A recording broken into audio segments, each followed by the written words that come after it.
Hello, my name is Casey Williams, Director of Parks and Recreation for the City of Spring Hill, Tennessee, and welcome to Brilliant Strokes. Brilliant Strokes is an intergenerational art program provided by the Arts Build Communities grant through the Tennessee Arts Commission. And if you would like to be a part of this program, you can register online through the city website, www.springhilltn.org, or through the Parks and Recreation's Facebook page. All of our instructors are local artists, and we're so grateful to them for donating their time and their talents to be part of this unique program. Now I'm going to step aside and introduce you to our program manager, Sonia Ryan, who's going to take you through the steps and the materials you'll be using today. Have fun! Hi there, I'm Robin. I'm doing the mixed media session. This is class number 1, and today we're kind of going to just experiment and familiarize yourself with all the tools we have. And I'll give you some tips of things you can be looking for before you're the next class, and give you a little preview of some of the projects we're going to be working on. One of the projects is what I created during our COVID madness, and it's called Behind Closed Doors. And it's taking some photographs and enhancing them with modeling paste, and then coming back and adding some more paint to them. So that's one project we'll do. Another one is, I called it Find Your Way, but you can get your own saying together, but it's just lots of yummy layers. Bubble wrap is used, the top to shampoo bottle, then just some spray bottle. You might want to find a spray bottle. If you can't find one, an empty one at your house, then we can just load up a paintbrush and that'll work just as well. And so we'll be creating that. Another thing we're going to create is it's called asemic writing. And asemic writing means without semantics or illegible. So some of you that may work perfect because that's the way you write anyway. And so we'll create 2 of those, but this one's going to use an image transfer technique.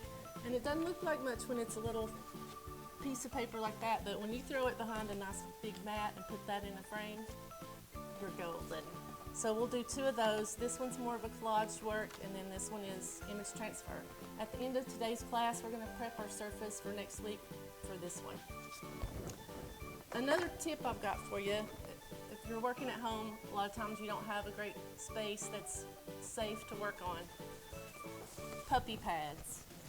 They're really cheap. Buy a big box of puppy pad. It doesn't soak through with the water. Spread that out on your surface, so that'll be a great place to work. And you can use them more than once. So for today, we're gonna just take one of the flat canvas panels that you have, and I'll go through some of these supplies and tell you what they do, and then we can start experimenting. So the gesso that you have, this is used as a primer, so it can coat your surface, whether it's a canvas panel or a sketch paper or any other kind of substrate, and this just creates a surface that's ready to accept any kind of media, be it watercolor or acrylics. It can also be used with the image transfer technique that we're going to work on. This is some texture paste. It's quite thick, and it takes a little bit to dry. Use that a lot with the palette knife, and we'll apply it. And then for the application we're using with the door technique, you can use the bamboo skewer to kind of make your mortar that's between the stone or the bricks. You can also use the bubble wrap and press down on it, pull it off, and that'll make some more different kinds of texture. So that's how we use that. The Mod Podge, that is an adhesive and a sealant. So we use that for collage to attach our papers to the surface, and then you use it over the top to seal in your paper so that it doesn't rip apart when you go to work on it. Another cool thing we've got some little blocks in here with some twine. You can just wrap your twine around and then use that, stamp it in your paints, and then stamp it on your surface to make designs. Also, shelf paper the same way. You can use it either to put paint down, or you put paint down and you can pull it off. So either way, it works both to add and to take away. Another key thing you've got in your kit is this black permanent pen. It is waterproof, which is very important when you're working with wet media. And it's great to go in at the end and add some detail, or you can start by drawing with it and then coming in and adding the paint. Also, it'd be good to have a graphite pencil. It's great for scratching into the paint or for adding on top of, say, a gesso layer to just add some unique marks. Another good thing, kitchen fork. Again, it makes great patterns, and we'll be working with that today. One more thing you might want to have on hand is a straight edge. It's good for either making marks or tearing the paper. So let's get started.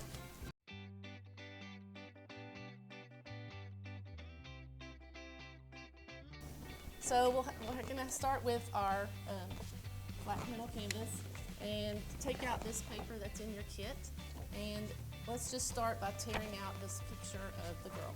So if you're tearing towards you, it's going to leave a little white edge here, and if you're tearing away from you, the white edge is on the piece you're tearing away. So depending on what effect you want is the way you want to tear, or you can do both. So we'll just tear her out. And it doesn't need to be perfect. That's the great thing with collage. You pick whatever colors you want. It doesn't have to be perfect. There's no straight lines, and you don't have to draw it. So what I'm going to use for this, I'm going to use some of the Mod Podge. So when you use Mod Podge, you want to do both on the back of what you're adhering to and also on your surface. So you can just squirt a little bit out. Take one of your paint brushes, rub it on the back, and spread that out. We're not making anything in this project, so it doesn't matter where on your canvas you're putting anything. We're just going to experiment today. So then you put that down, and then you want to put just a little bit more on top. And then that's going to seal it so that it doesn't tear when you try to start working with it.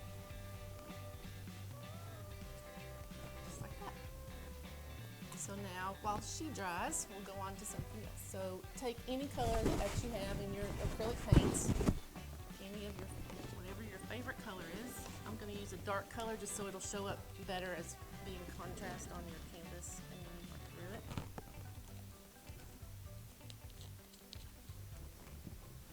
So here what you can do is you can just paint a little space here. Now you can take the end of your paintbrush, you can take your graphite pencil, take your skewer, and see that'll drag it out away from your painted blob there. And then the part of mixed media is lots of layers. So if you work in different sections, and there's a lot of time that you spend downtime drawing or between steps. So that's why we're just going to work on this one and do a lot of different techniques. And then as the class goes, we'll prepare this week for something that we're going to work on next week so we don't have a lot of downtime. So let's just do some of the modeling paste here. So I like to use the palette knife with this one.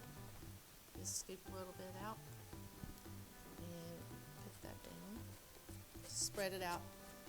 You can use this very thin or very thick. It just takes longer to dry if you do thick. And you can also tint this, so we can put a little paint in there.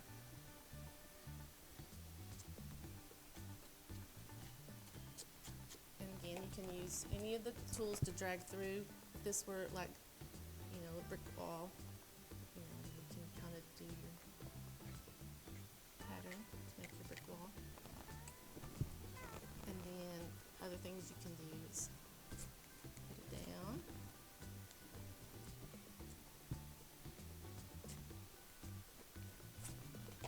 Take some bubble wrap and see what happens.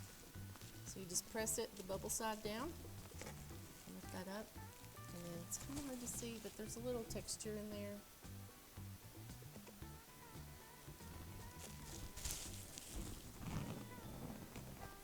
Then let's see. Also, what you can do with your gesso is it's called veiling, and what that means is you're just going to kind of disguise the edge so that there's not this sharp edge here. You can blend it in. So I'm going to take a little gesso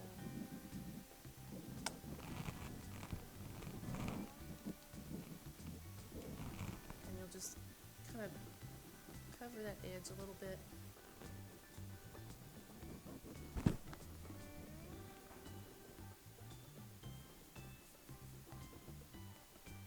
And then take your paper towel and kind of rub some of it away so it kind of gives it a vintage look. So another thing to do, let's do some stamping with our shelf liner.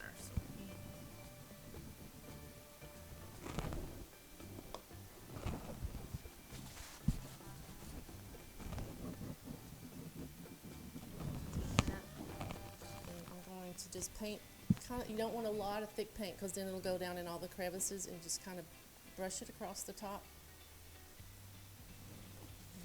Press down. Lift up. Sweet design there. Never guessed that was shelf paper. Same thing with our bubble wrap.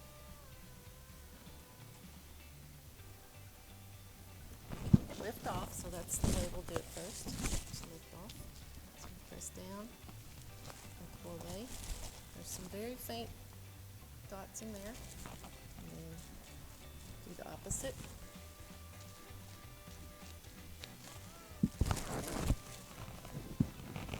So let's see what we can do next. Some other things that you might have around your house. You can use with mixed media.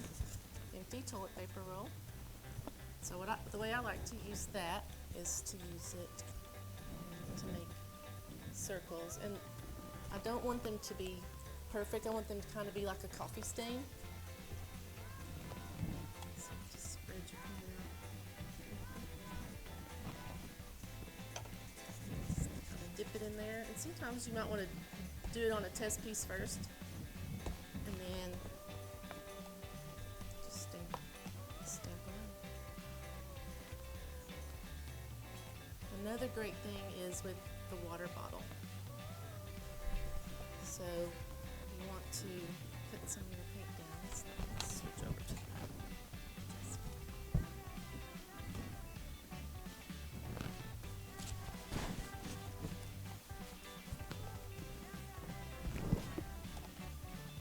Pull some of your paint here. I'm going to make a mess on this. So it's down. Pull some of the paint across and your spray bottle. And cause little drips to go. Gives a little messy grunge look. And of course, adding more colors and more layers continues on to the way that will affect your piece. So what we're gonna, one more thing, let's do the homemade stamp. So you can just take it and do it in the edge of your thing. And the good thing is you want to use them more than once. You don't want to blot and come back and blot and come back, because then you lose all variance. So if you just keep using the same thing until it runs out, then you'll add more depth and dimension to your work. Then you can take your string and you can just wrap it around.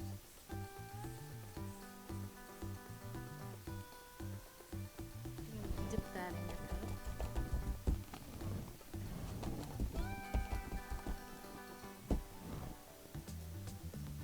Mixed media is messy. So you make could be like a fence row going this way, or you can go both ways.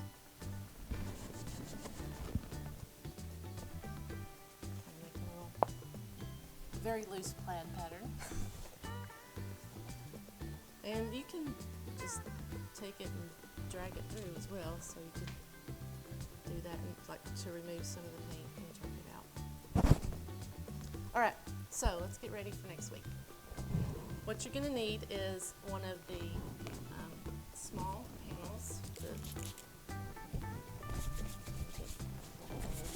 You're going to get one of the small panels. Before class, I think the ones in your work bag might be another color, because they were part from another project. But if they are, just take some of your gesso for next week and coat that panel.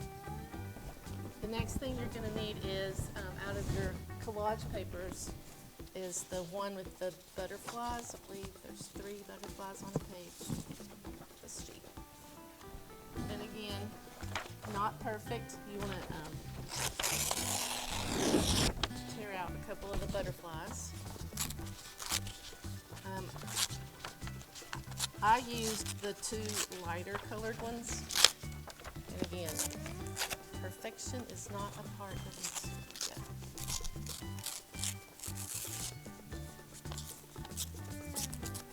If you want to fussy cut them, that's what we call it when you take the scissors and go around every edge.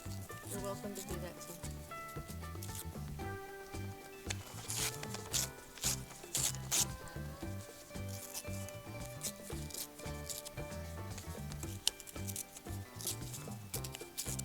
So,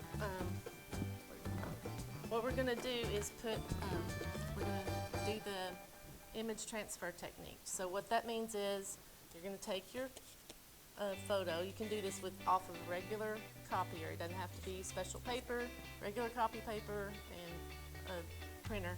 And you print your image and you're going to use the Mod Podge. You put it face down, which is very important. Another very, very important step is you do not get Mod Podge on the back when you're applying it. So if your fingers get Mod Podge on them, wipe them off before you come back to touch that. So it's the same process as we used on the other transfer sheet. You'll paint the Mod Podge here and there. And it doesn't really matter where you put them. I'm going to put one towards the top and one at the bottom.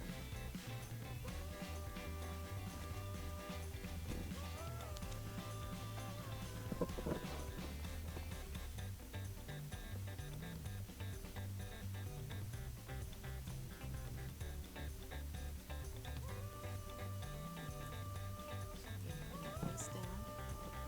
Now I've got Mod Podge fingers. So I'm just going to be safe and get a paper towel.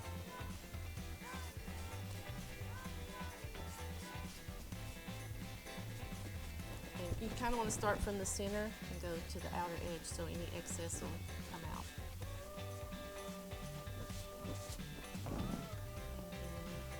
And I'm going to put this lighter one, and I'm going to let him come off the page at the bottom.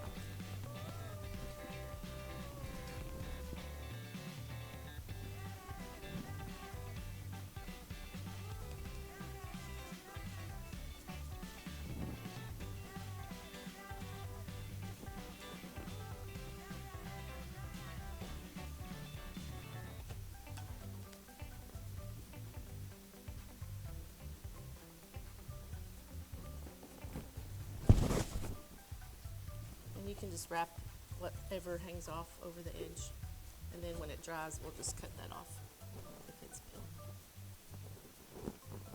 And you're going to leave that till next week. So, if you like what you've seen and you want to take part in Brilliant Strokes, don't forget, go online to our Facebook page, that's Spring Hill TN Parks and Recreation, or to the Spring Hill City website and register. Registration opens February 18th. And the first 8 people to register for each class will get a free goodie bag. Can't wait to get creative and have fun.